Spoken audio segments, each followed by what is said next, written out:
Então, beleza. Então, boa tarde aí, pessoal. Hoje a gente vai falar sobre teste de hipóteses, tá? Na primeira parte, a gente viu probabilidade, no final, na aula passada a gente viu intervalo de confiança, né? Hoje a gente vai falar de teste de hipóteses, que provavelmente é a parte mais utilizada quando você faz uma pesquisa, alguma coisa. Quem trabalha com marketing, por exemplo, provavelmente já ouviu falar dos testes AB, né? Um teste AB é basicamente um teste de hipóteses, tá? Sobre algumas circunstâncias, né? Mas basicamente tudo teste de hipóteses. Você vai testar, por exemplo, você escolhe a alternativa A ou a alternativa B, né? Teste AB, né? É mais ou menos isso que a gente vai fazer agora. Só com um caso um pouco mais geral, tá? A gente vai fazer uns testes, basicamente, para saber qual que é a média da população, né? A gente pode fazer alguma afirmação sobre a média da população, né? Em função dos dados da nossa amostra, tá?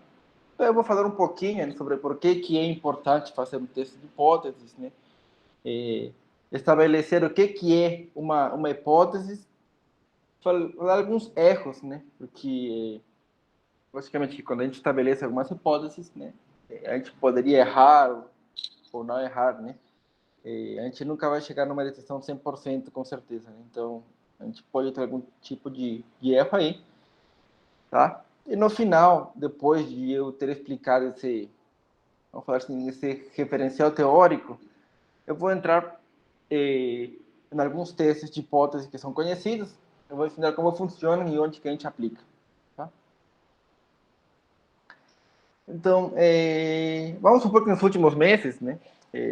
Vamos supor, né, de fato isso é verdade. Nos últimos meses, devido à pandemia, sabe que o comércio eletrônico ele aumentou muito, né? Ele deu passos enormes, assim, tanto na velocidade da entrega e no preço diferencial dos produtos, na opção de produtos, né? Então, nessa evolução, vamos falar assim, do comércio eletrônico, tá? O Mercado Livre, que provavelmente todo mundo ia fazer alguma compra no Mercado Livre, né? Está se perguntando, tá? Se ainda é a opção preferida pelos brasileiros quanto ao comércio eletrônico se refere, tá? Vamos fazer a suposição é que o Mercado Livre, vamos supor que antes da pandemia ele estava lá no topo, tá? E agora na pandemia eles querem saber, né, se ele ainda são a opção preferida pelos brasileiros, né, quanto ao comércio eletrônico, tá? Especificamente, o que o Mercado Livre quer saber? Ele quer saber se é a opção preferida por mais de 50% dos brasileiros, né, obviamente dos brasileiros que compram pela internet, né? Então vamos anotar por P, né? Letra P. A proporção de brasileiros que preferem fazer compras pela internet através do Mercado Livre, tá? Vamos definir as hipóteses H0, tá? Que essa proporção é menor ou igual do que 0,5, né? Ou seja, menor ou igual a 50%, versus H1, tá? Que vocês veem que é o complementar desse H0, né? Nesse caso, que a proporção é maior do que 0,5. Ou seja, que mais do que 50% dos brasileiros preferem fazer compras pela internet através do Mercado Livre. Então, porque essas são as hipóteses que a empresa quer avaliar, tá? Bom, uma forma de responder isso de forma fácil é perguntar para todo mundo, né? Todos os brasileiros que fazem compra pela internet, né? Perguntar qual é a opção preferida, né? Enquanto ao comércio eletrônico se refere. Logicamente que fazer isso é inviável, né? A gente não tem como pegar todo mundo que faz compra pela internet, né? E mesmo que tivesse, é super caro e demorado, né? Então, fazer isso não é uma opção razoável para a empresa, né? Que, logicamente, a empresa não quer saber isso daqui a um ano, né? Quer saber isso agora, né? Então, quanto mais rápido, melhor, tá? Então, se é inviável isso, como a gente pode responder a pergunta, né, se a proporção é menor ou igual do que 0,5 ou maior do que 0,5, se a gente nunca conhece o valor de P, né? Porque, logicamente, pegando a população toda, a gente conhece P, né? Sem pegar a população toda, a gente não tem como conhecer P. né? O máximo que a gente vai ter é um P-chapéu, né? Uma estimativa desse P, né? E nesse ponto, né? Como se fosse mágica, mas não é mágica, tá? Que a inferência estatística entra em cena e a gente vai fazer como? A gente vai pegar uma amostra, tá? E com base nos resultados dessa amostra, vai responder a hipóteses no caso do mercado livre, né? Sem precisar pegar a população toda, tá? Então é isso que a gente vai fazer, tá? E para responder essa pergunta, né, a gente vai precisar de umas técnicas chamadas testes de hipóteses, tá? Que a forma como elas trabalham é basicamente a mesma, né? Você pega uma amostra, você vai fazer umas continhas lá e vai tomar alguma decisão dependendo do que aconteceu ou não aconteceu na tua amostra, tá? Então, já que a gente vai fazer testes de hipóteses, precisamos saber o que é uma hipótese. Uma hipótese, vamos definir, tá? Como uma declaração sobre um parâmetro. Lembrando que o parâmetro é da população, né? Ou um vetor de parâmetros, né? Mas é uma declaração, tá? Sobre um parâmetro. Por exemplo, né? No caso do Mercado Livre, era se mais do que 50% dos brasileiros preferia Mercado Livre na hora de comprar pela internet, né? Mas poderia ser qualquer outra declaração sobre o parâmetro. Por exemplo, se o salário pago, em média, pelo estágio no Rio de Janeiro é de, sei lá, R$ 1.500, né? Ou é menor ou igual a R$ 1.500, né? Ou maior a R$ 1.500, né? Ou sei lá, se nas universidades públicas do Brasil se formam mais mulheres do que homens, né? Pode ser isso também alguma declaração. Então, como a gente não vai pegar a população toda para saber, né? A gente vai pegar uma amostra, fazer um teste de hipóteses e vai ver se podemos rejeitar ou não rejeitar, né, essa declaração que a gente fez. Tá? Então, o teste de hipóteses ele é usado para determinar, utilizando dados da nossa amostra, obviamente, se essa afirmação, né, que a gente fez sobre o valor do parâmetro deve ou não ser rejeitada. Tá? Isso que a gente vai fazer, né? E para isso, né, a gente vai ter duas hipóteses. A primeira delas, que é H0, ela é conhecida como hipótese nula. Tá? É hipótese experimental, aquela para quem precisamos evidência forte para ser rejeitada. Tá? Geralmente, essa hipótese é aquela que nós queremos rejeitar. Tá? Intuitivamente, para vocês terem uma noção um pouquinho melhor, a gente não pode rejeitar uma hipótese, né? Ao menos que tenha uma evidência muito forte para fazer isso, né? Então, se a gente não tiver uma evidência muito forte, a gente não pode rejeitar essa hipótese, né? Agora, se tivermos uma evidência muito forte, a gente acaba rejeitando a hipótese, né? Então, geralmente, essa hipótese nula é aquela evidência que nós queremos rejeitar, né? Nós gostaríamos de ter muita evidência, né, contra essa hipótese, né, para rejeitá-la. Tá? E assim como temos H0, que é a hipótese nula, vamos ter também H1, tá? Em alguns livros é notado como HA, que é conhecida como hipótese alternativa, que basicamente ela acaba sendo o oposto, tá, do que formulado na hipótese nula. Tá? E essa hipótese alternativa é aquilo que nós queremos provar, né? Se vocês verem no caso anterior do Mercado Livre, H0 era P menor ou igual do que 0,5. Né?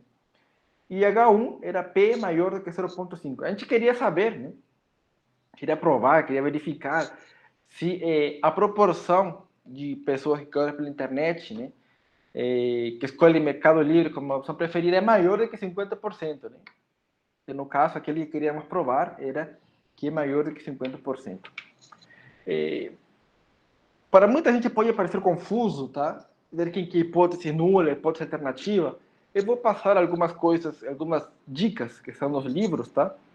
Sobre como identificar hipótese nula e alternativa. Mas mesmo assim, eu às vezes acho que às vezes fica confuso, então no final eu vou dar uma dica, assim, que eu acho bem valiosa na hora de definir quem que é hipótese nula e hipótese alternativa, tá? numa notação um pouco mais formal, tá? Vamos supor que θ é o parâmetro de interesse, né? Parâmetro populacional, tá? E θ pode pegar um valor, tem um espaço θ maiúsculo, né? Por exemplo, a proporção tem que ser terceiro e 1, né? Não tem uma proporção 1,2, né? Então, esse espaço todo que o θ pode ocupar está entre 0 e 1. Tá? Então, esse teste de hipótese é basicamente ver se θ pertence a um subespaço, né? a uma parte desse conjunto todo, né? Ou se θ pertence a complementar desse espaço. De tal forma que θ maiúsculo 0, união com θ, quando complementar θ maiúsculo 0, espaço todo. Né? Por isso que eu falei que a alternativa, né, é o oposto da nula. Né? Se a nula, por exemplo, for igual, a alternativa vai ser diferente. Se a nula for menor ou igual, a alternativa vai ser maior. Né? Se a nula for menor ou igual, a outra vai ser maior. Tá? Então, sempre, quando você junta as duas opções, que tem hipótese nula alternativa, deveria ter todo o conjunto possível de opções. Tá? Então vamos continuar com θ aí, que seja o parâmetro populacional a ser testado. A gente poderia ter o que chamamos de um teste bilateral. Tá? Um teste bilateral, ele é dado pela seguinte forma, né? θ0 é igual a θ igual a alguma coisa, vamos supor igual a... Vamos supor que θ é o salário, né? Igual a R$ 2.000, versus H1, né? Que é θ diferente de alguma coisa, né? Θ diferente de R$ 2.000, né? Juntando os dois, igual e diferente, dá tudo. Né? E por que bilateral? Porque quando é diferente, ele pode ser menor, né, que seria um lado, ou maior, né, que seria o outro. Tá? Então você vê que tem dois lados, né? Bilateral. Né? Então quando é igual versus diferente, é bilateral. E assim como temos bilateral, temos também unilateral. Unilateral significa o quê? Que vai testar um único lado. Né? E temos duas formas de fazer um teste unilateral. A primeira delas é quando, por exemplo, θ é menor ou igual do que um θ0. Se θ0 é um valor definido pelo pesquisador. Né? E, como H1 tem que ser o complementar, o oposto, né? Vai ser quem? Se aqui é menor ou igual, aqui é maior. Né? E é outro caso do teste unilateral, né? Que é θ maior ou igual do que θ0. O complementar é quem? Se aqui é maior ou igual, o complementar é menor. Então temos bilateral, porque pode ir para qualquer um dos lados. Unilateral, né? Que vai ir para um único dos lados, né? E dentro do unilateral, podemos escolher ou a primeira linha, né? Que vai ser um teste, ou a segunda linha, né? Dependendo daquilo que queremos rejeitar ou não rejeitar, tá? E como vocês vão saber o que tem que rejeitar ou não rejeitar, geralmente você vai estar interessado, ou alguém vai estar interessado em alguma coisa, né? Por exemplo, putz, será que a gente tem mais do que 50%, né, da preferência das compras? Mais, né? Maior, né? Então a gente quer provar isso aqui, né? Maior. Né? Será que, por exemplo, no Reclame Aqui, né? Todo mundo sabe que tem Reclame Aqui é um site, né? Que aí você reclama, né? Sobre alguma coisa que vê pela internet. E que cada empresa tem uma nota, né? Logicamente que com uma empresa que tem uma baixa nota, você duvida, né? E não vai querer comprar e tudo mais, né? A empresa, por exemplo, poderia estar se perguntando se a nota média dele, né, está abaixo de 6, né? Né? E pega uma amostra, né? Vamos supor, de clientes, né? Você vai estar abaixo de 6, né? A gente testa, né? Como que se for abaixo, menor, né? A gente pegaria essa segunda linha. Né? Tudo depende daquilo que é de interesse do pesquisador, né? Ou no estudo. Tá? Então vamos tentar, seguindo as dicas de alguns livros, tentar identificar quem que é a hipótese nula, a hipótese alternativa, e a gente vai acabar vendo nesse teste bilateral, bilateral, essas coisas. Um determinado modelo de carro percorre em média 10,21 km por litro. 10,21. Aí o time de produto da empresa, né, desenvolveu um novo sistema de injeção de combustível que ele foi projetado para aumentar a taxa média de quilômetros rodados por litro. Né? Então, logicamente, isso foi projetado para aumentar, né?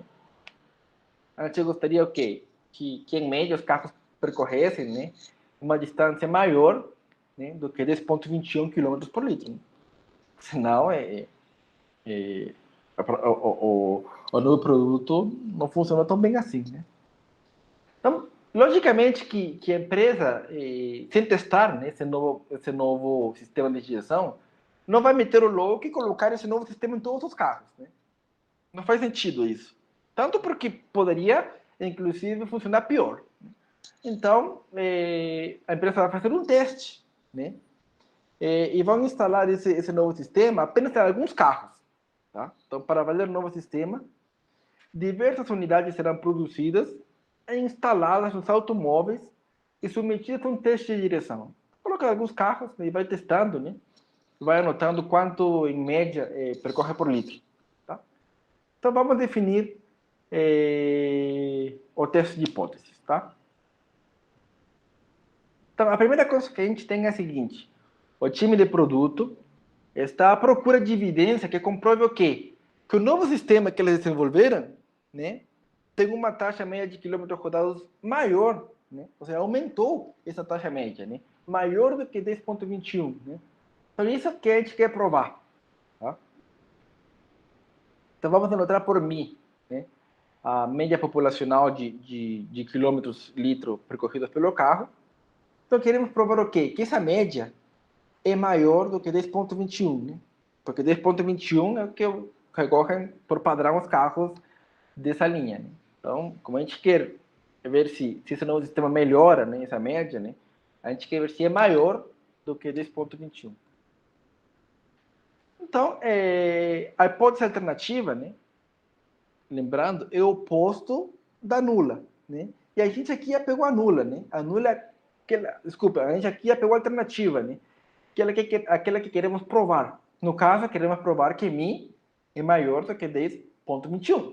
Esse vai ser o nosso H1. E quem vai ser o H0? Né? Como tem que ser o complementar, tem que ser menor ou igual. Né? Então, definimos nosso H0 como mi menor ou igual do que 10,21 e H1 como mi maior do que 10,21. Então, analisando um pouquinho o problema, né, a gente descobre o que a gente quer provar. Né? Lembre-se que H0, a gente tem que ter uma evidência muito forte para rejeitar H0, ou seja, acaba escolhendo H1. Né? Ou seja, vamos supor, né, em uma amostra, né, os carros deveriam percorrer muito mais do que 2,21 quilômetros, né, em média, para a gente falar, olha, de fato, ele recorre mais do que 2,21 km por litro. Se tiver uma evidência pequena, né, talvez a gente, vamos supor que você faz um teste com 10 carros, né, e em média recorre 10,22 km. Você arriscaria falar que de fato o novo sistema aumentou, né, a taxa média de quilômetros rodados? Olha, 10,22, né? Uma média de uma amostra tamanho 10. Né? Não quer dizer que quando você aplicar para todos os carros, né, de fato vai ser maior. Talvez vai ser igual quanto a outra. Agora, se nesses 10 testes que você vai fazer, no teste com esses 10 carros, em média, percorrer, sei lá, 15 km por litro, falar, não, com certeza, né, 15 aí é muito maior do que 10,21, né? Só que, embora assim na nossa mente funcione, e faz sentido, né? A gente vai ter que olhar também para a variabilidade desses testes, né? Porque pode ser que a variabilidade seja muito grande, né? Que em média deu 15, mas, por exemplo, teve um cara que deu 8, teve um cara que deu 20, né? Se a variabilidade for muito grande, talvez não é tanto evidente, né? Se a média for 15, mas a variabilidade foi pequenininha, vamos supor 1, 2, né? é mais provável, né, que de fato a gente acaba escolhendo H1, né? E é isso que a gente vai ver para frente quando a gente estudar os métodos para fazer isso. Vou colocando um pouco de intuição aí na cabeça de vocês. Outro exemplo. Tá? Vamos supor que vocês trabalham, sei lá, na Coca-Cola. Tá? Vocês se formam na FRJ e vão trabalhar na Coca-Cola. Aí a Coca-Cola, né, que é fabricante de refrigerantes, ela declara que nas garrafas de 2 litros contém no mínimo, tá, em média, 1,99 litros. Tá? Vocês sabem que na garrafa de 1 litro, 2 litros, não vai vir exatamente, né, 1 litro, 2 litros, né? Pode cair um pinguinho a mais, né, sei lá, de refrigerante, né? Mas passa por todo o controle de qualidade, né? E deveria estar numa margem minimamente aceitável. Então, eles afirmam que no mínimo, uma média de 1,99 litros. Tá? E queremos testar a validade dessa afirmação. Tá? Então, como definir as hipóteses? Vamos lembrar de novo. A hipótese nula, ou seja, H0, é a hipótese experimental. Né? Aquela para quem precisamos forte evidência para rejeitar. A hipótese nula é aquela que queremos rejeitar. Tá? Então, vamos assumir, né? Assim, a princípio, você não tem por que duvidar do fabricante. Né? Se ele está falando, ele não tem por que mentir à toa. Né? Então, vamos assumir que a afirmação do fabricante é verdadeira. Né? Quer dizer, que no mínimo, né, em média, são 1,99 litros. Né? Ou seja, a gente precisaria de uma evidência muito forte, né, para rejeitar essa hipótese. Né? No fundo, o que a gente quer saber? A gente quer saber se o cara está mentindo. Né? Se ele fala que no mínimo 1,99, vamos supor, ele coloca apenas 1,7 litros, né, na garrafa de 2 litros. A gente quer verificar se ele está mentindo ou não. Né? Então, quem que é nosso H0? Nosso H0, né, é a hipótese que a gente precisa muita evidência para rejeitar. Se o fabricante está falando que, em média, no mínimo é 1,99 litros, né, vamos acreditar que está tudo bem, né, que isso daí acontece. Né?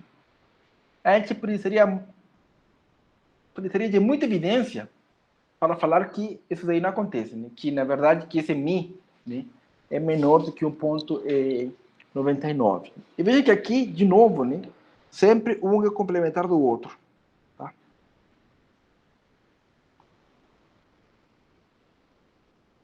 Tem mais um caso. Tá? Deixa eu beber uma água aí. Professor, Aham. nesse último exemplo, por que a gente não poderia fazer ao contrário? Tipo, na minha cabeça, no primeiro momento, eu pensei em fazer ao contrário. Tipo, quando eu olhei o enunciado, eu pensei em botar a hipótese experimental, porque eu pensei, tipo assim, naquilo que a gente quer provar. Aí eu queria ver, tipo, provar mesmo se tem no mínimo 1,99 litros. Aí, para mim, o H1 teria que ser o que você colocou como H0 e vice-versa.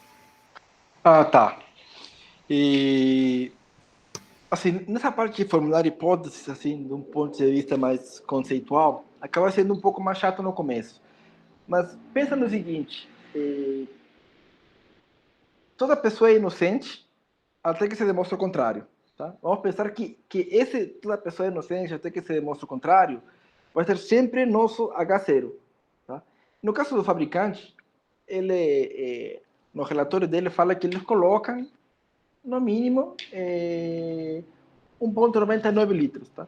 Então, essa afirmação, né, isso daí ele está certo, ao menos que a gente comprove o contrário. Aquilo que a gente quer provar não é aquilo que já vem estabelecido de fábrica no padrão, né? Senão a gente gostaria de provar que isso de fato é mentira, tá? Então é por isso que estabeleci essa hipótese dessa forma aqui, né? Porque o que o fabricante falou, eu vou falar, olha, ele não tem motivo nenhum, né, para me mentir. Né? Ele está falando isso, né? Ele não é uma empresa boba de que vai mentir para dar um escândalo, então isso é verdade, né? Eu teria que ter muita evidência para provar o contrário. Mas se você não ficou satisfeito com essa resposta, eu vou pedir que você espere um pouquinho, tá? Porque depois do próximo exemplo, eu vou dar uma dica de como entender melhor quem colocar para H0 e quem colocar para H1, tá? Que fica muito mais fácil, às vezes, do que de um ponto de vista conceitual. tá? Tá bem, beleza, professor. Uhum. Então, vamos para mais um caso aí. Um inspetor de controle de qualidade, tá? Precisa decidir se aceitará a remessa de peças recém-recebidas, né? Ou se devolverá ao fornecedor por não cumprir com as especificações. Tá? As especificações da empresa são que as peças, né, tenham em média 2 polegadas de diâmetro. Né? Por quê? Porque se o tamanho da peça for maior ou menor, causará problema na montagem da estrutura toda. Tá? Então, ela tem que ter em média 2 polegadas de diâmetro. Tá? Então, como definir os testes? A gente vai rejeitar a remessa, tá? Se o tamanho for diferente de 2. Né? Se for 2.3 ou 1.8, né? Não é 2. Né? Então, a gente vai acabar rejeitando a remessa. Né?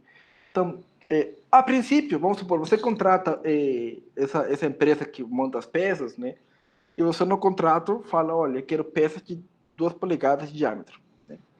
Então, a princípio, a gente acredita que a empresa vai fazer sempre o trabalho certinho. Né? A gente precisaria de uma evidência muito forte, né, para pensar que, de fato, ele errou e ele deu qualquer coisa menos 2 polegadas de diâmetro.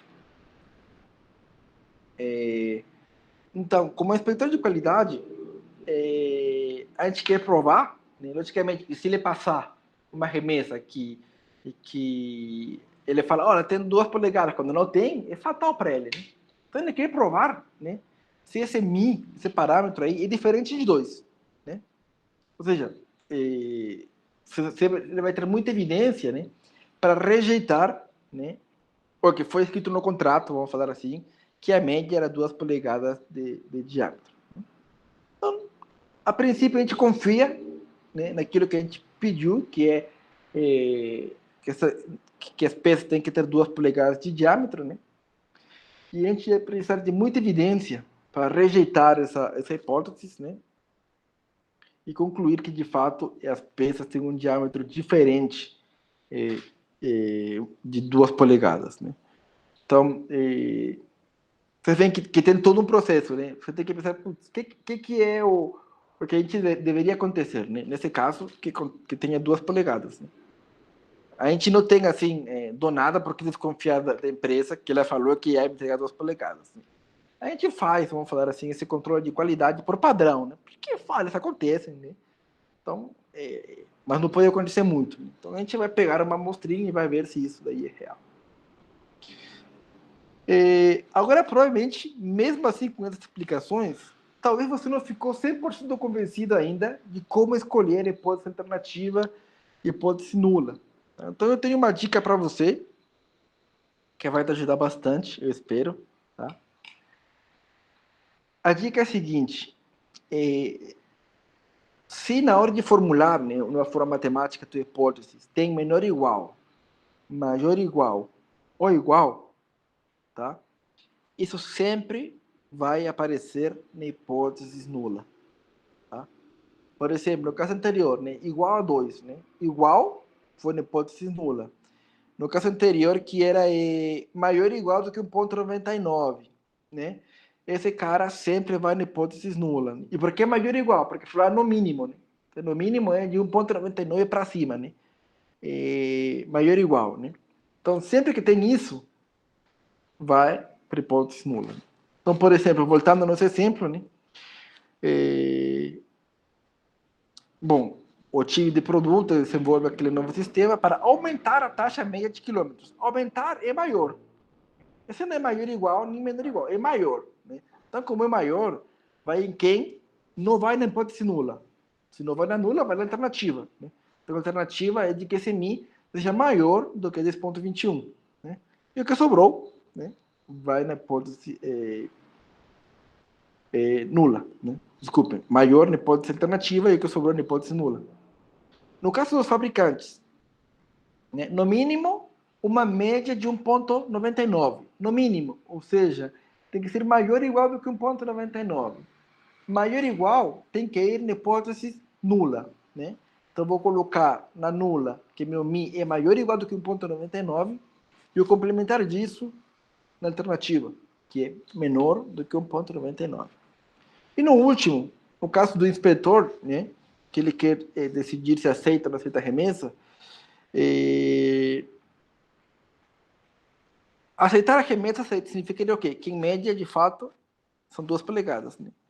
E rejeitar a remessa seria que é diferente de 2 polegadas, né? Então, o igual vai na nula e o diferente vai na alternativa. Igual na nula e diferente na alternativa, né? Então, eu acho que talvez essa forma vamos falar assim, um pouco mais mecânica, talvez, funciona muito melhor do que a gente passar por esse processo de adaptação, né? Para entender, putz, o que eu quero provar, o que eu não quero provar, como que é. Então, a dica é, se for igual, menor igual ou maior igual, vai sempre pré-hipótese nula, né? E o complementar disso vai sempre pré-hipótese alternativa. E com isso, você não vai ter erro em decidir quem que é H0 e quem que é H1, tá?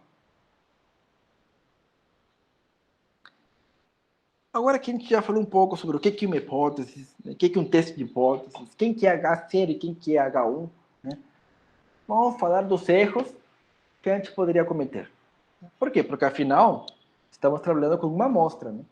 A gente poderia falar, olha, é de fato 2 polegadas de diâmetro, né? A gente poderia errar, né? Afinal, é uma amostra, né? Ou poderíamos falar que não é. Não. A remessa não tem em média 2 polegadas de diâmetro. E poderíamos errar quando de fato tem, né? Então a gente sempre tem esse erro, tá? Então podemos, por exemplo, não rejeitar H0 quando? Quando H0 é verdadeiro e quando H0 é falso. Podemos rejeitar H0 quando ele é verdadeiro e quando ele é falso, né? Se rejeitamos H0 e H0 é falso, a gente não errou, a gente fez certo, né?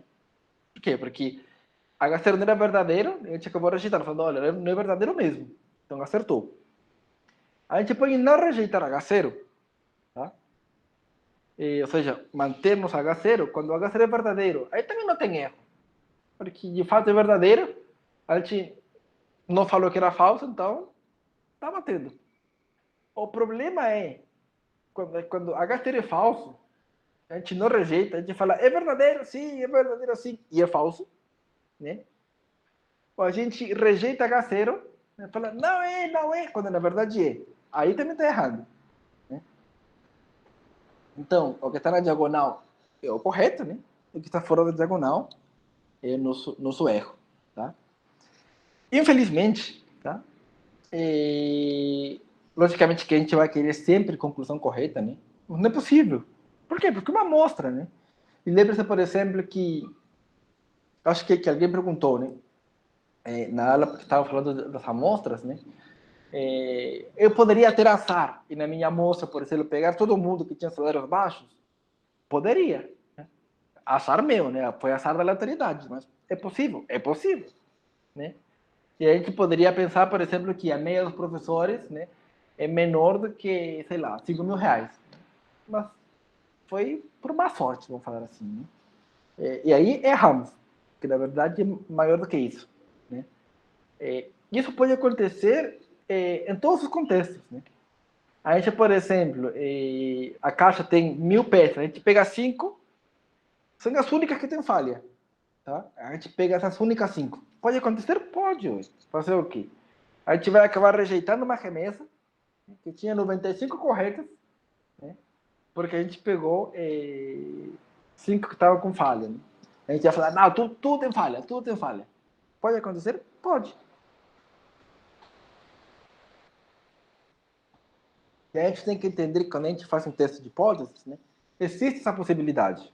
Por isso que quando a gente fala de coisa de estatística, né, de intervalo de confiança, a gente sempre fala nível de confiança. Quando a gente falar de teste de hipóteses, a gente vai falar de outro nível que vai se aprender mais para frente, tá? Chama nível de significância, tá? Isso vai nos dar uma ideia, falando, olha, pode ser que a conclusão que estou dando no meu teste seja cometendo um erro? Sim, mas a probabilidade de cometer esse erro é baixa. Isso, no fundo, é que a gente vai fazer, tá? Então, tínhamos que na diagonal era correto. Não rejeitar H0 quando H0 é falso, a gente chama de erro de tipo 2. Tá? E a gente rejeitar H0 quando H0 é verdadeiro, a gente vai chamar de erro de tipo 1.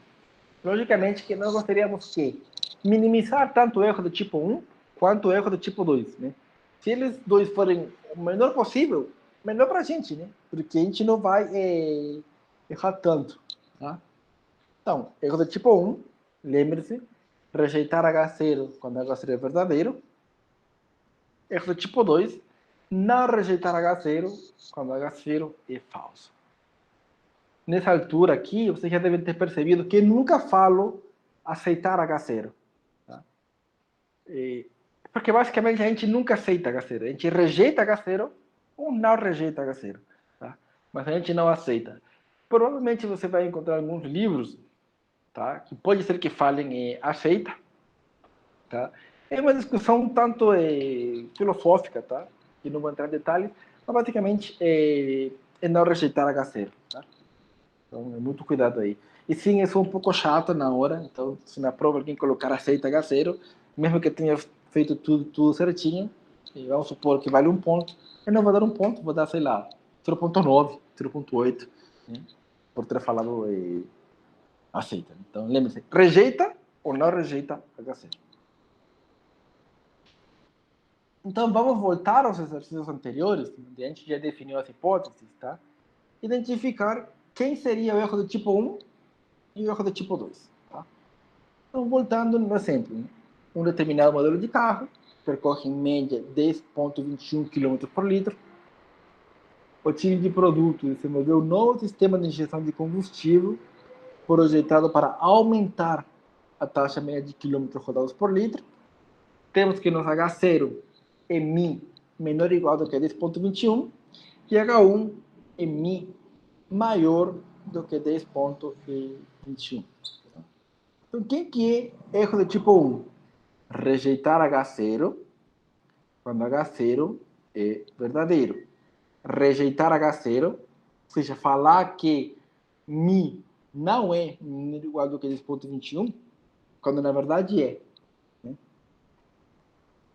O que seria isso? Concluir que o novo sistema aumenta a taxa média, quando na verdade não aumenta. A gente vai rejeitar H0, se eu concluir a favor da H1. Olha, sim, o novo sistema é maravilhoso, aumenta os quilômetros rodados, quando na verdade não aumenta não. Isso é um erro. Pode acontecer? Pode, né? Esse do erro tipo 1. E qual seria o erro do tipo 2? Né? Seria não rejeitar H0 quando H0 é falso. Falar que seria que concluir que o novo sistema não aumenta a taxa média, tá? Quando na verdade aumenta sim. Os dois são ruins? Logicamente que são. Né? Por exemplo, no caso do erro do tipo 1, você vai colocar um novo sistema nos carros para vender, né?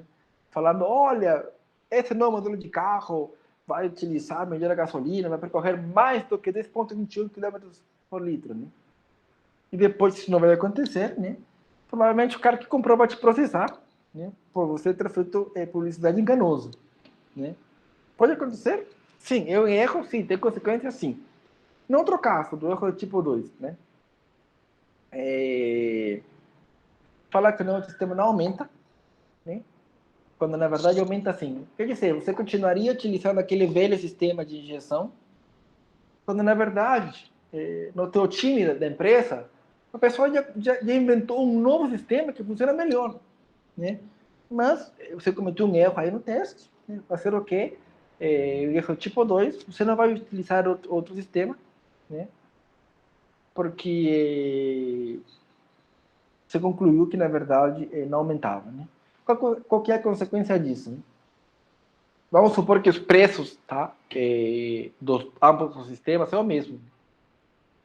Logicamente que se você colocasse no mercado aquele novo sistema, né, as pessoas que vão comprar carro seriam mais interessadas, né, do que um carro que vai render menos quilômetros por litro. Então, você está perdendo aí vendas, né, clientes, né? E isso vai trazer um menor lucro para a empresa também. É uma consequência? É uma consequência. Tá? No caso do inspetor de qualidade, por exemplo, né? Que a gente tinha, né? Que H0 era que as peças, em média, tinham 2 polegadas de diâmetro, né? Versus H1, que era que as peças não tinham, em média, 2 polegadas de diâmetro. Erro de tipo 1, que é rejeitar H0, quando na verdade H0 é verdadeiro. Nesse caso seria o quê? Rejeitar a remessa, né? Ou falar, olha, essas peças não têm, nem aqui nem na China, uma média de 2 polegadas de diâmetro, quando na verdade tinham sim, né? Devolver a remessa, né? Qual que seria a consequência disso, né? Você vai devolver a remessa. Eles vão fazer de novo, né? Já vai ter gasto para quem? Para outra empresa. Né? E eles vão demorar para fazer isso, para te mandar as peças de novo para você botar sua máquina. Né? O que aconteceu? Você perdeu tempo. Vamos supor que você tinha prazo de entrega. Né? Você vai ter que atrasar o prazo. E dependendo do contrato que você tem, às vezes, por demora, por cada dia de demora do prazo, você vai ter que pagar uma multa. Né? Então, tem uma consequência. Né? Erro de tipo 2, né? Não rejeitar H0 quando H0 é falso. Né? Você vai pegar a remessa, você vai ficar com a remessa. Falar, olha, a remessa está ok, camarada, vamos ficar com ela. Né? Aí o pessoal vai embora, né? Você assina a cartinha, né? Falando, tá ok, beleza. Os caras são pagos pelo serviço. Quando você começa a montar as máquinas, né? A peça não dá certo. Né? Aí a máquina não funciona. O que aconteceu? Putz, você pagou por um serviço, né? Um produto que foi oferecido, você pensando que ia funcionar, e não funciona. Você vai ter que comprar outra nova remessa para colocar. Né? E isso, de novo, vai causar o quê? Vai causar retraso na entrega final, que, como eu falei, pode dar até multa, e o gasto que você já pagou pelo primeiro grupo de peças. Né? Então, em ambos os casos, né, é ruim. Tá? É ruim e a gente vai querer sempre minimizar isso. Tá? E embora, logicamente, que a gente nunca sabe qual que é a decisão correta e errada, né? Porque se soubéssemos, a gente não faria um teste de hipóteses, né? A gente não sabe o que poderia acontecer, né? A gente vai tentar, nesse universo de inferência estatística, né, estabelecer um controle, tá, sobre as decisões erradas. Tá? Esse controle é feito através de quê? Da probabilidade de cometer esses erros. Qual que é a probabilidade de cometer o erro do tipo 1? Qual que é a probabilidade de cometer o erro do tipo 2? Tá? A probabilidade de cometer o erro do tipo 1, ela recebe um nome característico, que chama nível de significância, tá? O tamanho da região de rejeição. E por padrão, ele é denotado por alfa. Professor, não gosto de alfa, posso colocar outra letra grega? Pode colocar o que você quiser. Tá? Mas por padrão nos livros, você vai encontrar essa probabilidade do erro do tipo 1 como alfa. Já a probabilidade do erro do tipo 2, ela não tem nome especial. Tá? Assim como o nível de significância, que é a probabilidade do erro do tipo 1, a probabilidade do erro do tipo 2 ela não tem um nome bonito. Tá? Mas é denotado por beta. E o que tem um nome bonito é 1 menos beta, e conhecido como o poder do teste. Tá? Esse poder do teste é a probabilidade de rejeitar H0 quando H0 é falso. Então, logicamente, você vai querer um teste com um alfa pequeno, com um poder grande. Né? Ou seja, você quer um teste que lembre-se, erro tipo 1, né? Que a probabilidade de rejeitar H0 quando H0 for verdadeiro seja baixa, né? E a probabilidade desse poder, né? De rejeitar H0 quando H0 de fato é falso, né? Ou seja, tomar a predição correta, seja alta. Né? Então você quer esses dois, né? Um alfa pequeno e um menos beta grande, né? E também, logicamente, que o menos beta grande significa o quê? Beta pequeno. Né? Então, a gente quer se proteger desses dois tipos de erro. Infelizmente, a gente não consegue minimizar os dois. Tá? A gente não consegue pegar uma função para minimizar conjuntamente alfa e beta. Então, a gente temos um problema, né? E que a gente vai ter que sacrificar alguma coisa. Então, o que na prática é feita? A gente escolhe um valor de alfa, um nível de significância, que geralmente é 1%, ou 5%, ou 10%, tá?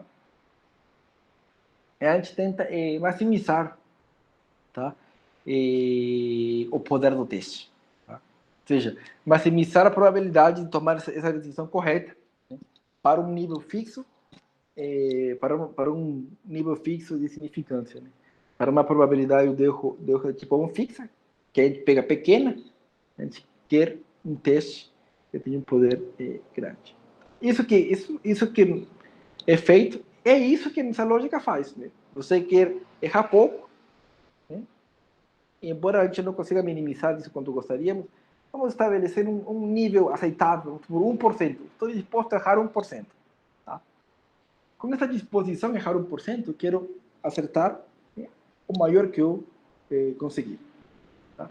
E é isso o que a gente vai fazer quando faz testes de hipóteses. Tá? Voltando aí à distribuição normal, que provavelmente estava com saudade.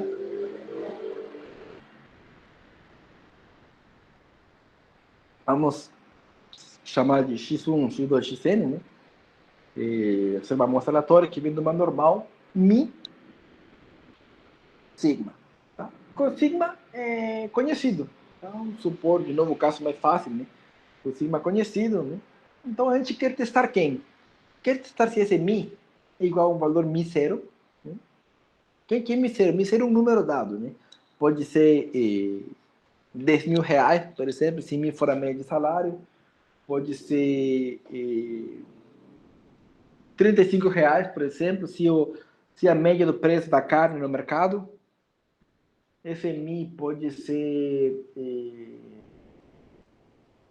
11 períodos de integralização, se o número de períodos que em média os alunos do curso de administração da FAC demora para se formar, né? Pode ser o que quiser, o número que quiser, dependendo do problema. Tá? A gente quer testar isso aí, né? Que a média é Mi0 ou versus a média diferente de Mi0. Tá? Ou podemos estar interessados em testar o quê? Que a média é menor ou igual do que Mi0 ou maior do que Mi0. Ou também podemos estar interessados em testar que a média é maior ou igual do que Mi0 ou menor do que Mi0. Podemos estar interessados em qualquer uma dessas três opções. Né? O primeiro é bilateral e os dois últimos são unilaterais. Tá? Então, para fazer um teste de hipóteses, tá? O ingrediente principal é uma estatística, né? Que chama estatística de teste. Essa estatística de teste é estatística, tá? É a função de valores na amostra, né? Estatística, que vai nos ajudar a tomar a decisão se a gente rejeita ou não rejeita H0. Tá? No caso do teste anterior, tá? A estatística de teste é dada por essa forma aqui. E provavelmente você está falando, putz, eu já vi essa fórmula alguma vez na vida. Onde que eu vi isso? Você viu na hora de padronizar, provavelmente. Você viu na hora de ver o teorema central do limite. Então, por isso que essa fórmula aí é tão familiar para você. Tá? Então, de fato, o que acontece? Que se x1, x2, xn é sigma normal mi sigma, a gente tem que esse cara aqui, tá? Ele segue uma normal 0, 1. Tá? Logicamente, né, padronizando, você vai chegar que segue 0 e 1. Né? E sobre H0, né, ou seja, considerando que Mi é igual a Mi0, né, sobre H0, a gente tem que, de fato, a gente substituir esse Mi por um Mi0, né, porque está assumindo que H0 é verdadeiro. Né? Então, esse cara é uma normal 0 e 1. Qual que é a intuição? Olha, como estamos assumindo H0, que H0 é verdadeiro, se de fato for verdadeiro, que vai acontecer? Que essa estatística, esse valor aqui embaixo, né? De fato, quando você ver no gráfico, né, ele vai ser uma normal série 1, né? Bonitinha. Mas, se H0 não for verdadeiro, for falso, esse valor aqui vai ser muito diferente desse normal série 1, tá? Então, se lembre-se que o ponto central desse cara, né, vai fazer que isso daqui seja perto de zero, né? Então, como o numerador é perto de zero, o que você espera? Que esse cara aqui seja pequenininho, né? Porque afinal, se H0 for verdadeiro, né, você sabe o quê? Que a esperança de x barra é igual a mim, né? Então esse valor vai ser pertinho, né? Se H0 não for verdade, esse valor aqui vai ser grande, né? Por quê? Porque o valor esperado disso aí não vai ser mim, vai ser outra coisa, né? Não vai ser esse mi zero, né? Então esse valor aí vai ser grande, tá? Então a gente vai fazer esse cálculo de z e ver se ele é pequeno ou grande, tá? Para quão grande ele precisa ser, a gente vai ver daqui a pouquinho, tá? Voltando a esse gráfico que eu mostrei na aula passada quando eu falei de intervalo de confiança, a gente vai fazer que é grande, tá? Se essa estatística de teste que a gente calcula cair nas áreas cinzas, tá?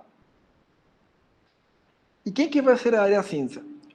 Como a gente sempre está fixando um nível de erro, né? Como a gente está fixando a probabilidade do erro do tipo 1 para ser alfa, tá? A soma das áreas cinzas tem que ser alfa. Então, o lógico, né? Vamos dividir aqui pela metade, né? Alfa dividido por 2 à direita e alfa dividido por 2 à esquerda, né?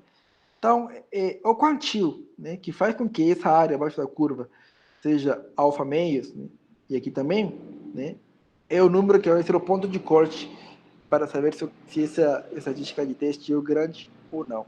Ou seja, se cair na região branca, beleza.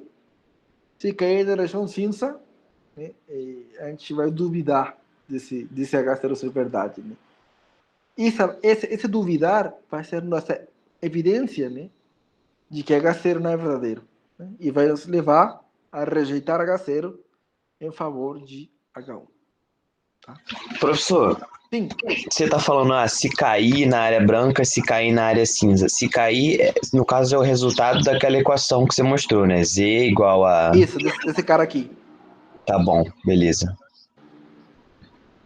Tá?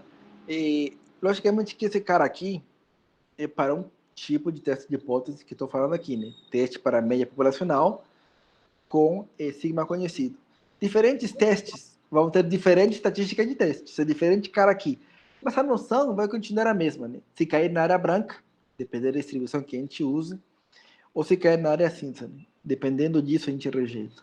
Tanto que na área cinza, em alguns livros, você vai encontrar que ela chama região de rejeição. Tá? Só voltando de novo, lembre-se que a gente rejeitava H0, tá? Quando a gente tinha muita evidência contra. Tá? E nessa evidência contra vai ter que cair aqui. Por quê? Porque a probabilidade de cair aí é muito pequena. Tá? Como esse alfa é 0,01, 0,05, dividido por 2, caiu ainda, a probabilidade de cair aí é muito pequena. Pode cair aí e de fato ser uma distribuição normal? Pode, mas a probabilidade é pequena. Quando isso acontece, a gente rejeita H0, né, e vai concluir uma coisa em favor de H1. Tá? E como calculamos esses limites? Né? Eu expliquei um pouco, né? Tem que ir na área abaixo da curva e tudo mais. É bem mais simples do que parece. Tá? Então, bom, a gente sempre está controlando alfa. Tá? A gente definiu isso, que a gente vai controlar alfa. Né? E vai dar um valor para esse alfa, que vai ser geralmente 1%, 5% ou 10%. Pode ser outro? Pode, mas esses são os valores padrão. Tá? Então, como já temos a distribuição sobre H0, que no caso era uma normal 0 e 1, queremos calcular nesses limites, né? Esses caras que vão fazer começar a área cinza, tal que acontece isso aqui, né? Que essa probabilidade, né, desse Z ser maior do que um K seja alfa. Né? Em valor absoluto, por quê? Porque pode cair tanto para a direita, né, que é positivo, quanto para a esquerda, né, que é negativo. Né? Então, valor absoluto tem que ser maior do que um K, essa probabilidade tem que ser alfa. Professor, eu não entendi o que é esse K. Esse K é um número que eu quero saber qual que é esse limite aqui. Ó. Esse limite que está começando, ou nesse caso, terminando aqui a área cinza, né? E aqui vai começar a área cinza. Como eu vou saber qual que é o número? Vou ter que comparar, né? Para saber se essa estatística de teste Z caiu na área cinza ou não, eu preciso saber qual que é o limite onde começa, né, ou termina a área cinza.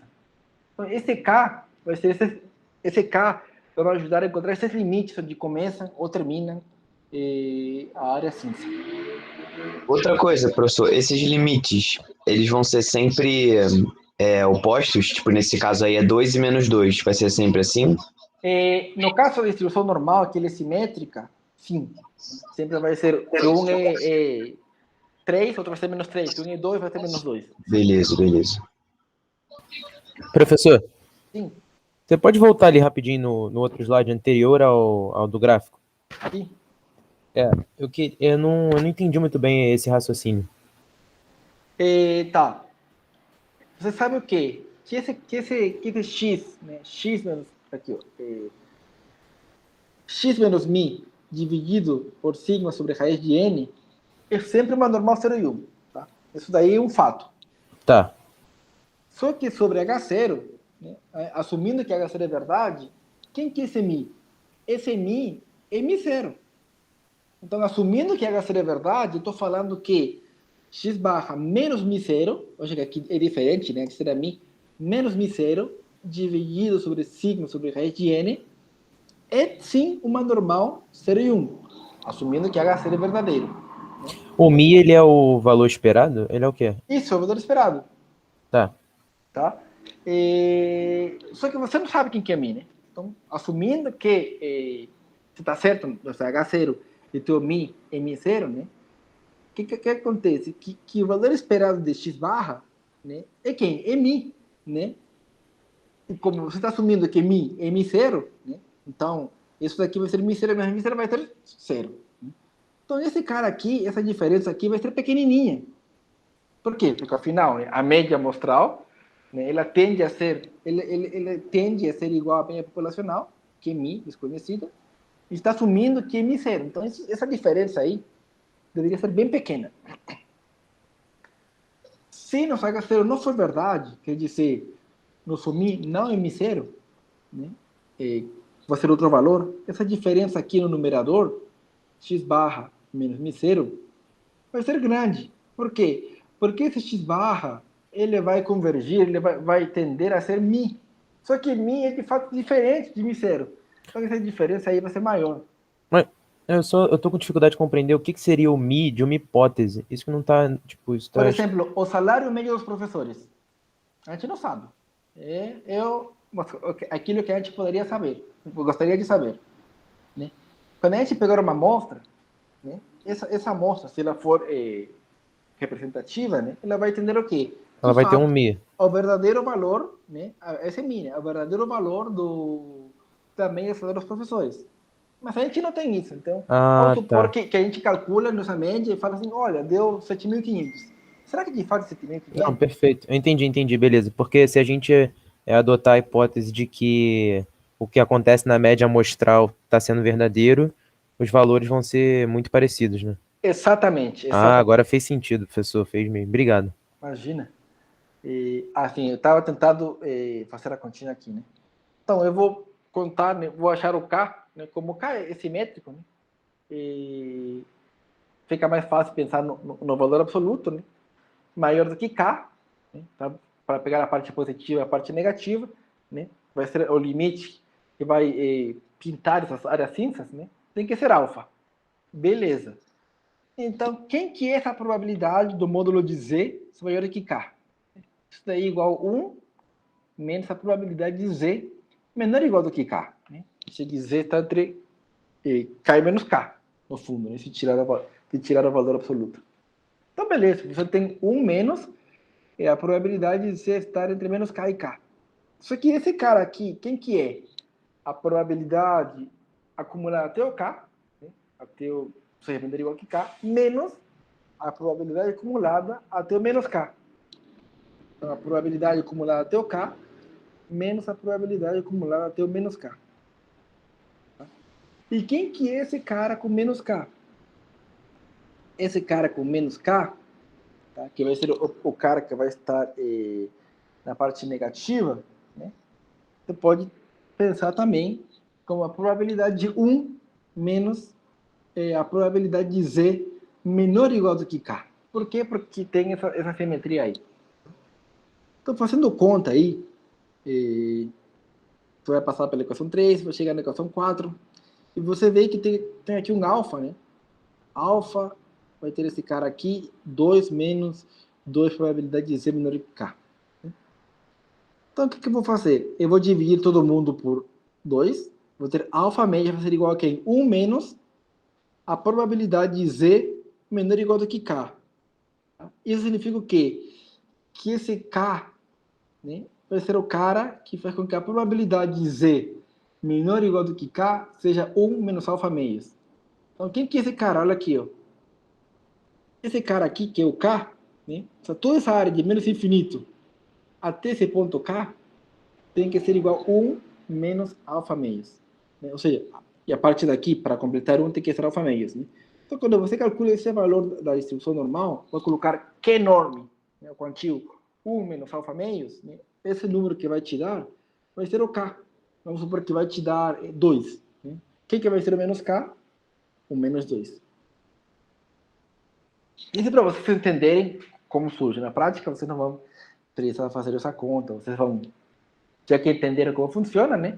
Calcular o Q enorme do 1 menos alfa meios, identificar o K e verificar se é maior ou menor.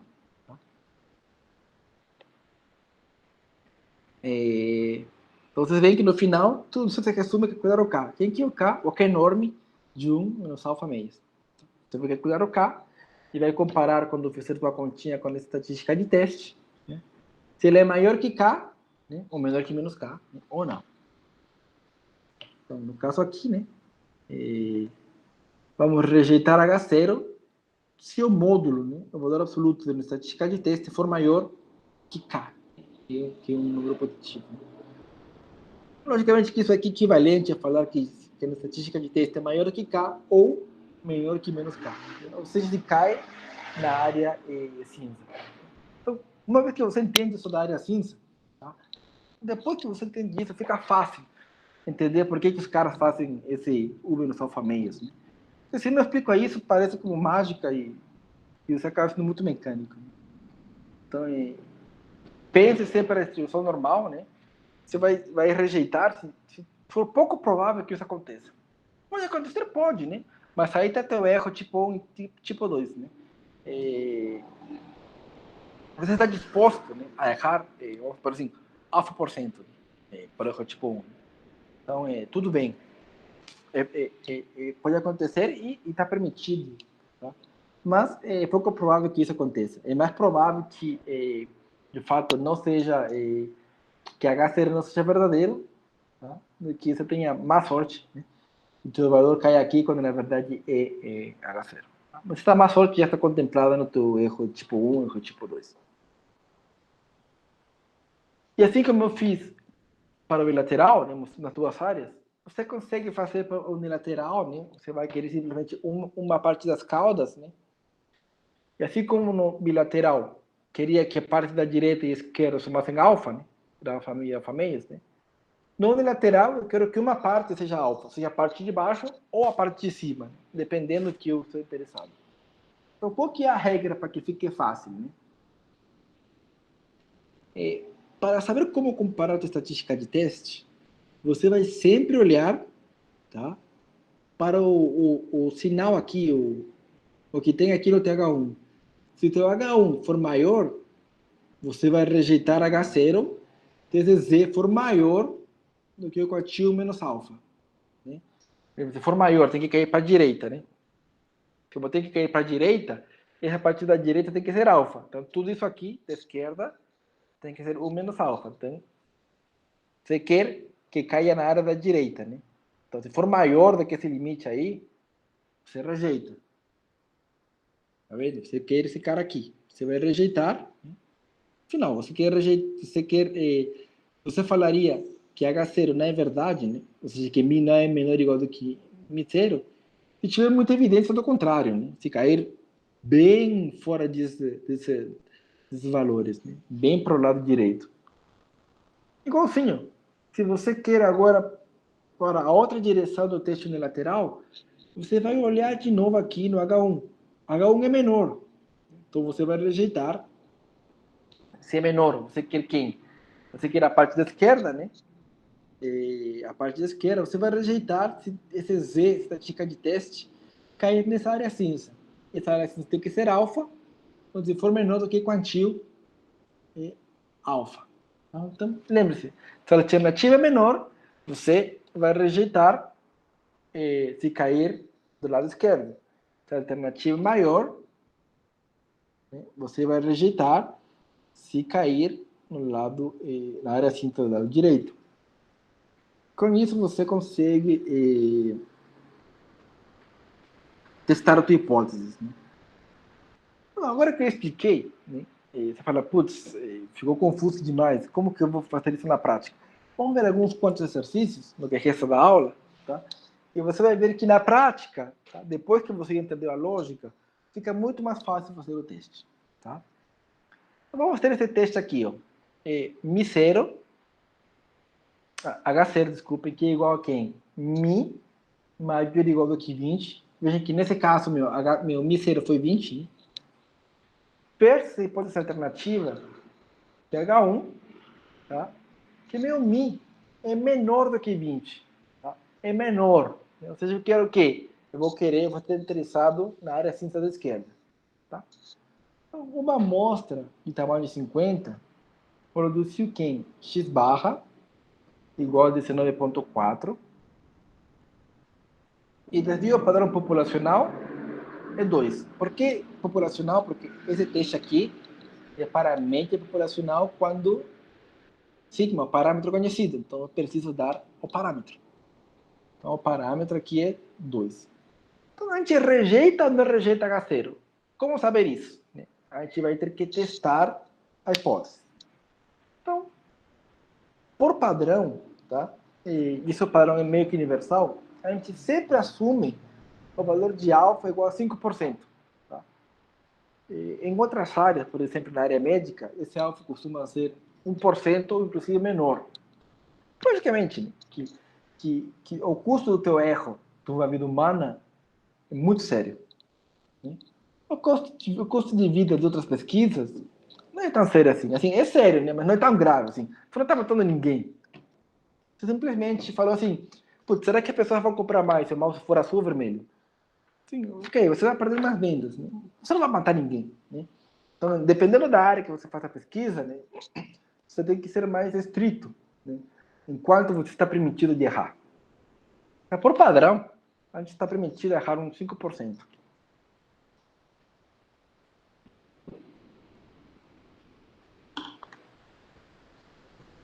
Então, como a gente logicamente já tem aqui definido as hipóteses, né?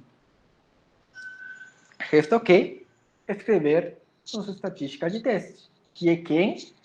X barra menos Mi0, dividido tudo isso por sigma, dividido por raiz de M. Eu tenho X barra, que é 19,4, tenho Mi0, que é 20, tenho sigma, que é 2, e tenho N, que é 50. Então, eu vou simplesmente substituir aqui os valores. Fazendo essa continha, vai dar menos 2,12, aproximadamente. Então, o que eu vou fazer agora? Eu vou ter que verificar se meu menos 2,12 está caindo na área cinza ou não. Né? Considerando meu nível de significância alfa igual a 0,05. Ou seja, lembre-se que como eu quero simplesmente a parte esquerda, né? Porque meu H1 é menor, né? Eu tenho que calcular qual que é o carinha aí, esse K, né? E faz com que essa área seja 0,05. Tá? Então, veja, rejeitamos H0 se nosso Z for menor do que um C de alfa. Né? Então, alfa é 0,05, colocamos um Q enorme para investigar qual que é esse carinha aí, que faz com que essa área seja 0,05. E esse carinha é menos 1,64. Então a gente se pergunta, olha, o menos 2,12, ele é menor do que menos 1,64? Sim, é menor. Que significa o quê? Que está caindo na área cinza. Então, como é menor, eu rejeito H0. Né? Perguntamos, sim, então rejeitamos H0. Peraí, professor, eu tô um pouco confuso em relação a esse alfa. Uhum. Tipo, a gente fez. É porque eu não entendi, tipo. É porque eu não entendi por que no primeiro cálculo a gente não usa o alfa e agora a gente tá olhando pro alfa. Qual é o primeiro cálculo? Nesse cálculo do Z, a gente olhou pro Z. Aí a gente não usou o alfa para. O alfa não interfere em nada em relação ao Z? Não, em nada. Por quê? Porque lembre-se que sempre, quando você faz essa transformação, vai cair numa normal 0 e 1. Então, o único que você precisa saber, depois de calcular esse cara, é quem que é esse limite aqui. Então, como sempre vai ser uma normal 0 e 1, você quer saber, putz, qual que é o valor, né? Qual que é o limite aí, que eu diria que já seria negativo demais, como para eu falar que foi apenas por acaso. Né? Então, esse alfa seria simplesmente para calcular esse numerinho aqui, e o numerinho, do caso, o aqui, né? Ou aquele que bilateral. Né? Só para isso serve o alfa. E o alfa, sempre alguém vai te dar. E quando ninguém te dá, o valor padrão é 5%. Que é Não, assim, quanto eu estou disposto a errar. eu entendi, mas eu não entendi o que na prática é seguinte, tipo, como é que se calcula esse que é enorme de alfa? Isso ficou essa questão na minha cabeça. Tipo, eu sei que aí você calculou pelo R, o que é enorme do alfa. Mas. Ah, tá, entendi. A distribuição normal, né, essa daqui, ela tem uma fórmula, né? Então, assim, essa área aqui, né, a área abaixo da curva, matematicamente é uma integral, né? De menos infinito até esse cara aqui.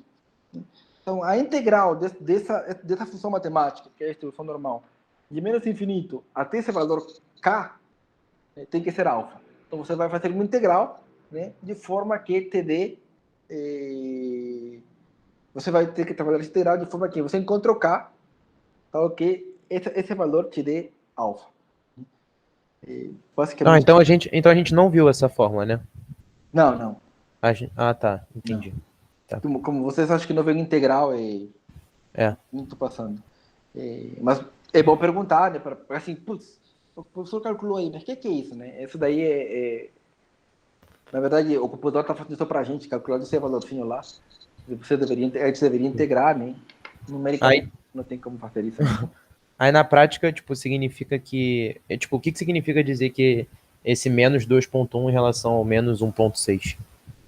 Assim, esse menos 2,1, né, é o valor da estatística de teste. Né? É o valor que deu, assumindo que H0 é verdadeiro. Esse menos 1,6 é o limite, tá?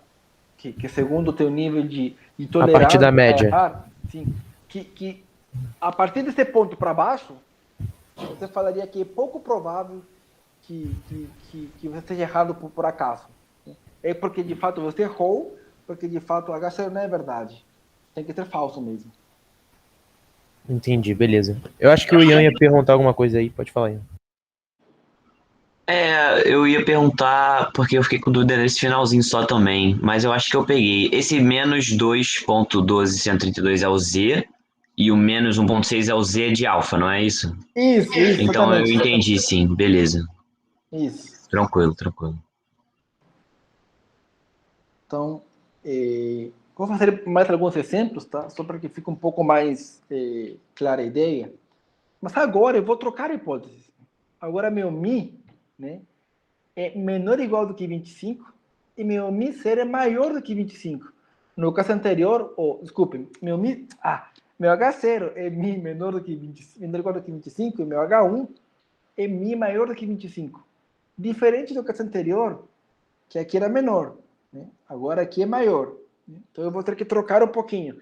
Eu não vou querer a parte que está à esquerda. Eu vou querer a parte que está à direita. Então, bom, eu vou ter uma amostra de tamanho 40, tá? Ela produziu, aqui era X barra, tá? Produziu um X barra de 26,4.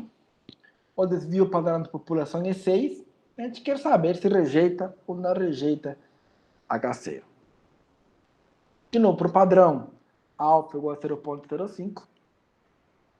Calculamos estatística de teste, temos tudo, né? Temos X barra, temos mi0, temos sigma, temos raiz de n. Essa conta toda deu 1,47. Tá? Eu quero saber se 1,47 caiu na área cinza, né? De forma que essa área cinza toda tem que ser alfa. Então, eu vou calcular meu limite. Né? E como que é enorme, ele não calcula daqui para a direita, né? Calcula geralmente de menos infinita do ponto, eu vou fazer 1 menos alfa. Né? Então, eu vou rejeitar H0 se meu Z, estatística de teste, for maior, né, do que esse limite, né, que eu estou chamando aqui de Z 1 menos alfa. E como calculo esse cara? Bom, alfa vale 0,05, calculo o que enorme do menos alfa, dá 1,64. Tá? Então, eu rejeito quando? Se esse Z for maior do que esse Z 1 menos alfa. Então, eu pergunto, 1,47, ele é maior que 1,64? Não, não é maior. Como não é maior, eu não rejeito H0. Então, no caso anterior rejeitávamos, né, porque era menor do que o que eu queria. Aqui não rejeito porque não aconteceu. Essa condição para rejeitar não aconteceu. Professor, por que nesse aí a gente está usando um menos alfa e no outro alfa? O comando knorm, por padrão, vai calcular o valor K, que vai de menos infinito até um ponto. Tá? Como nesse 1 menos alfa, na verdade, a gente está interessado na cauda direita, nesse aqui, a gente não vai colocar no knorm alfa. Né? Você quer saber esse ponto aqui e faz com que toda essa área branca seja igual a 1 menos alfa. Né? Assim, o que sobrou ficou alfa. Então, por isso que, nesse caso, pegamos o knorm 1 menos alfa. Tá? Porque tudo que está à esquerda desse ponto tem que ser 1 menos alfa. Não é porque, mas nesse caso, esse pedacinho pintado, ele não seria alfa sobre 2? Não, porque lembre-se, quando é bilateral é alfa sobre 2. Quando é unilateral tem que ser alfa. Sempre a soma das áreas cinzas tem que ser alfa. Como nesse caso unilateral, você tem uma única área cinza, essa área cinza tem que ser alfa. Ah, naquela primeira que a gente viu é alfa sobre 2. Na bilateral. Bilateral, aqui deveria ser alfa sobre 2, alfa sobre 2. Ah, tá. Isso. Aqui seria alfa, né? Então a área branca tem que ser 1 menos alfa. E aqui tem que ser alfa, ou seja, o ponto do limite da área cinza tem que ser alfa. Né? E tudo aqui. Beleza. Mas então por que no primeiro exercício que a gente fez, você não usou 1 menos alfa? Foi porque a gente estava na parte esquerda do gráfico? Foi isso? Lembra aqui, ó, se H1 é menor, né? Estou interessado somente na parte esquerda, porque eu rejeito se o valor de Z for menor do que C de alfa. Se cair, aqui, ó, quem que é H1? Menor. Como é menor, eu tenho que focar nessa área cinza. No anterior é como? Maior. Como é maior, eu tenho que focar nessa área cinza. Então o sinal do H1 é que diz para qual lado do gráfico a gente vai. Tá? Exatamente. E aqui, quando é bilateral, eu tenho que olhar para os dois lados. É porque o knorm vai da esquerda para a direita, né? Por isso exatamente, que... Exatamente. Ah, tá. Faz sentido. Então... Você vai passar exercício disso, professor? Eu vou fazer uma lista, assim. Ah, tá. Bom.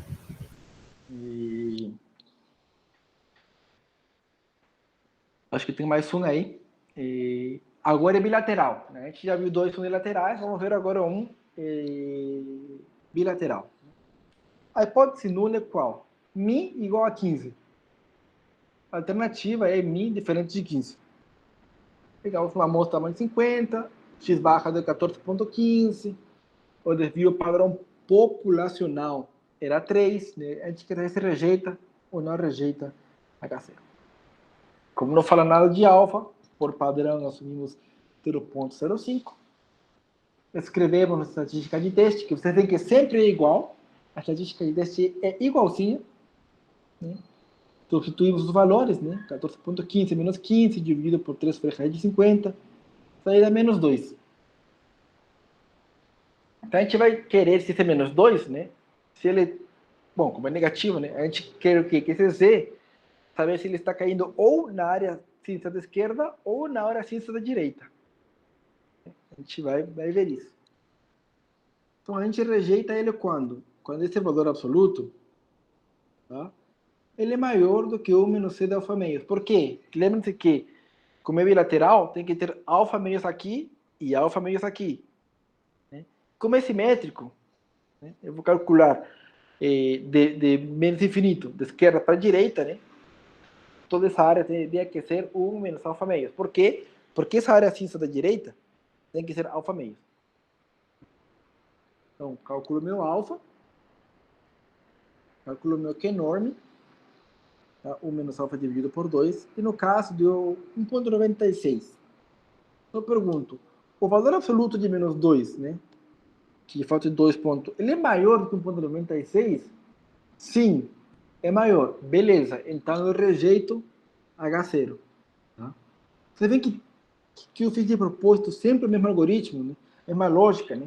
Escrevo o nível aqui, faço o teste e no final faço a pergunta, né? Para vocês acostumarem, né? E tentarem sempre acertar. O que eu recomendo? Pega uma folha em branco e escreve essas fórmulas com esses gráficos. Aí vai te ajudar a você se acostumar a saber para qual lado da causa é preciso olhar.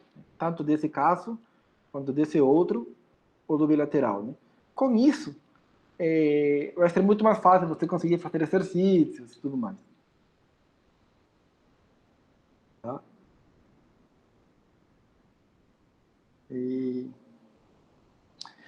Então, beleza, né? A gente aprendeu, né? Só que, se você se lembra na aula passada, né? Eu ensinei tudo agora aqui com sigma conhecido. E na prática, o sigma, eu já falava que ele não é conhecido. Então, o que a gente faz? Estima esse cara. Estima o sigma. Só que a gente aprendeu nesse intervalo de confiança que estimar esse cara tinha um preço. O preço é que os dados não vão ser mais normais. Vão seguir uma distribuição T com n-1 graus de liberdade. Né? Não tem mais uma normal, né? Vai ter uma distribuição T. Só que no R também tem como calcular esse T. Então, o algoritmo, a lógica como a gente faz o teste, não vai mudar muito. Né? Em lugar de calcular o quantio da normal, que é enorme, vai calcular o QT, né? Vai colocar aí o alfa, ou menos alfa menos, o que você quiser, e tem que dar para o R o valor do grau de liberdade, né? No caso é n-1. Professor, fiquei confuso. Como eu sei quando utilizar a normal ou o T? Simples. Se você já tem o valor do desvio padrão populacional, né, ou seja, o sigma, é normal. Se você não tem, vai ter que estimar com os dados e vai ter o desvio padrão amostral, é a distribuição T. Tá? Então a gente vai seguir a mesma lógica. Né? No caso da distribuição T, você vai rejeitar a estatística de teste. Né? Então a única diferença com a anterior é que aqui, sigma foi substituído por sigma chapéu, né? For maior do que quantio 1 menos alfa meio da distribuição T, com n menos 1 grau de liberdade. Né? Ou no caso do unilateral, vejam aqui, né? H1 aqui é maior, então eu rejeito se esse cara for maior também. A lógica permanece igual. Né? Essa outra unilateral, se H1 for menor, eu rejeito se for menor. Né? Então, junto com essas páginas anteriores que eu falei para escrever numa folha em branco, você pode escrever isso aqui também, né? Para o caso que o sigma é desconhecido, ou seja, estimado, né, a partir da amostra. Tá? Para fechar, acho que vai fechar, para verem que é exatamente igual, né? Vamos fazer um teste aqui unilateral, um bilateral, né, para fixar. O teste, vocês veem que pode ser quase a mesma coisa do que o anterior. Né? Aqui é H0 Mi menor ou igual do que 12 e H1 Mi maior do que 12. Como é maior, eu vou estar interessado na causa da direita. Beleza. Uma amostra de tamanho de 25, produziu x barra 14, e o desvio padrão amostral, ou seja, sigma chapéu, deu 4,32. Queremos saber se rejeitar ou não rejeitar H0. Ninguém falou nada de alfa, então por padrão, 0,05. Sigma é conhecido ou desconhecido? Né? Para saber se a gente vai escolher uma distribuição normal ou T. Desconhecido. É T. Desconhecido, exatamente. Então, utilizamos essa fórmula aqui, né? Que utiliza aqui embaixo, né? Sigma chapéu. Então, 2,3148. A gente vai ter que comparar com o quantio da T. Né? Então, a gente vai rejeitar, né? Olha aqui, H1 maior, a gente vai rejeitar se esse T for maior do que o quantio 1 menos alfa da T com N menos 1. Defino o alfa, falo quem que é o N, pelo quantio da T, 1 menos alfa, N menos 1. 2,71. Então eu pergunto, 2,31 é maior do que 1,71? Sim. Então, rejeito H0. Professor, Oi. essa parte que eu fiquei confuso, porque ali normalmente seria comparar com 1 menos alfa, né? E eu fiquei confuso nessa ideia de T1 menos alfa. Ah, porque a distribuição normal, no caso da distribuição normal, a estatística de teste, ele seguia uma normal padrão, 0 e 1. Então não especificava mais nada. No caso, quando a gente substitui o desvio padrão populacional pelo amostral, né, a distribuição de interesse não é mais uma normal 0 e 1. É uma distribuição T com N-1 grau de liberdade. Esse N-1 é um parâmetro da função, tá? que dá a forma dele. Então, você precisa falar para o R, tá? Quem que é esse parâmetro que está sobrando. Se você não der nada, ele vai falar, está faltando um parâmetro aí. Porque a distribuição T, que é um pouquinho mais complexa da normal, ela precisa desse segundo parâmetro. Então, simplesmente a gente tem que dar o N-1 aqui sempre, porque é a distribuição que vai seguir aqui a estatística de teste. Vai deixar de ser normal e vai ser uma T com N-1 grau de liberdade. Por isso que eu não posso colocar simplesmente o N, né? Isso, porque não é uma T com N, é uma T com N-1. Se fosse com N, seria uma normal, né? Ou não? Não, também não. Seria uma T com N graus de liberdade só. Ah, tá. Mas, pensa assim, como você está estimando um cara, você está perdendo um parâmetro livre. Né? Então, você vai tirar um carinha. Tá bom. E para fechar, acho que esse aqui é para fechar, a gente vai fazer um teste bilateral. Tá? H0 é igual a Mi igual a 18 versus H1, Mi diferente de 18. Tá? Então, na nossa amostra, temos N igual a 23, X barra deu 17. O desvio padrão amostral é 4,5. A gente quer saber se rejeita ou não rejeita H0. Vocês já sabem, já por padrão, ninguém falou nada de alfa, então a gente manda bala e coloca 0,05. A gente se pergunta, sigma é conhecido ou desconhecido? Aqui fala que é amostral, então é desconhecido. Vou utilizar o sigma chapéu. Então, como é o sigma chapéu, a gente vai pegar esta estatística de teste, né, que vai dar menos 1,06. Como é sigma chapéu, vai seguir uma T com N-1 graus de liberdade. Então, a gente vai rejeitar H0 se o módulo dessa T, como é bilateral, né, é maior do que o quantio 1 menos alfa meias de uma T com N-1 grau de liberdade. Então, falo quem que é meu alfa, falo quem que é meu N, e calculo o quantio da minha T com N-1 grau de liberdade, que no caso dá 2,07. Então, eu me pergunto, o módulo de menos 1,06, que no caso é 1,06, ele é maior do que 2,07? Não. Como não é, eu não rejeito H0. Devem que eu sempre fiz o mesmo padrão, tá? É para quando vocês reverem os slides, né, entenderem de novo, putz, é verdade, sempre defino o mesmo padrão. Se você fizer isso, não tem como errar, tá? A parte difícil não vai ser a parte mecânica, vai ser a parte simplesmente, é uma normal ou é uma T? E como você vai saber isso? Simples.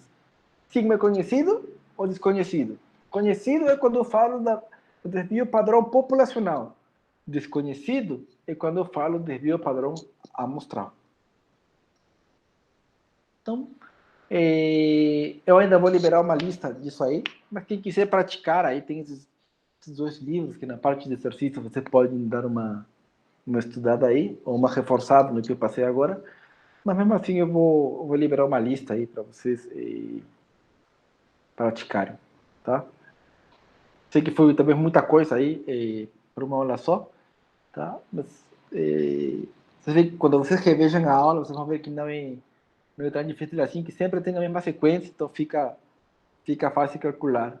E a parte difícil que é identificar quem que é H0 ou H1, quando aquela dica de menor igual, maior igual, vai sempre para H0, fica também fácil vocês identificarem, tá? Vou parar aqui a gravação.